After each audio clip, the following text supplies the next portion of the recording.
Shalom les choulam, bonjour à tous, j'espère que vous allez bien. Si vous découvrez ma chaîne pour la première fois, je vous souhaite la bienvenue dans cette nouvelle vidéo. J'ai décidé de refaire un cours sur les verbes de la forme Pa'al conjugués au présent, suite à plusieurs questions qui m'ont été posées concernant ce groupe. On va voir tout d'abord comment conjuguer ce type de verbe en général, puis on va illustrer ce cours avec un exemple. Bon, Atril, commençons. Alors, tout d'abord, comment reconnaître un verbe appartenant au groupe du Pa'al?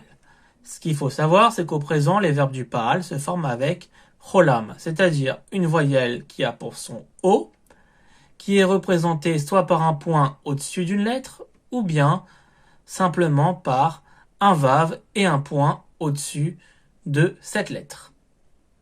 De même que les verbes à l'infinitif qui appartiennent au groupe du Pa'al, se forme avec la présence de la voyelle cholam. Maintenant, on va voir comment conjuguer ce type de verbe au présent. Donc, au niveau de la construction, c'est très simple. Ce que vous devez retenir.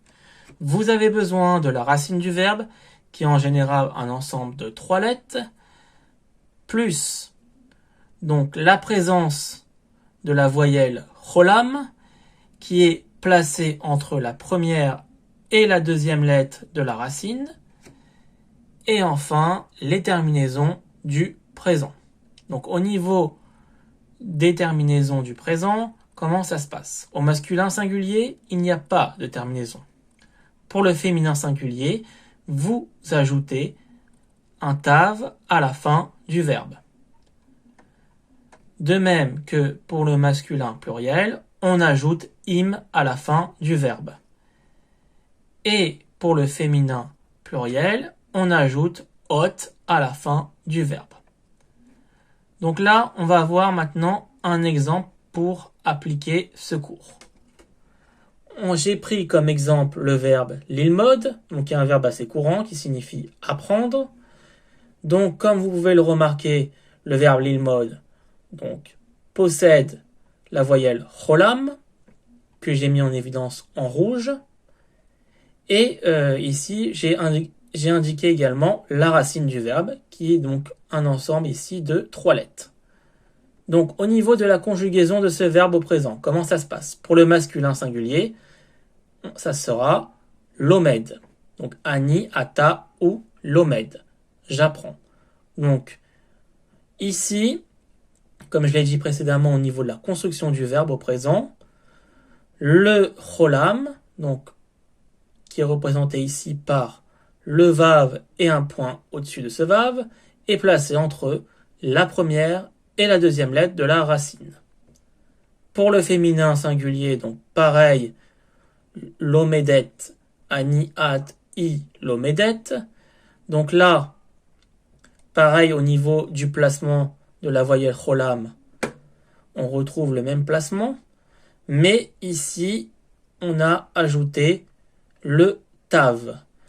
Faites attention également au niveau des voyelles. Ici, les voyelles changent. Pour le masculin pluriel, anachnu, atem, em, lomdim.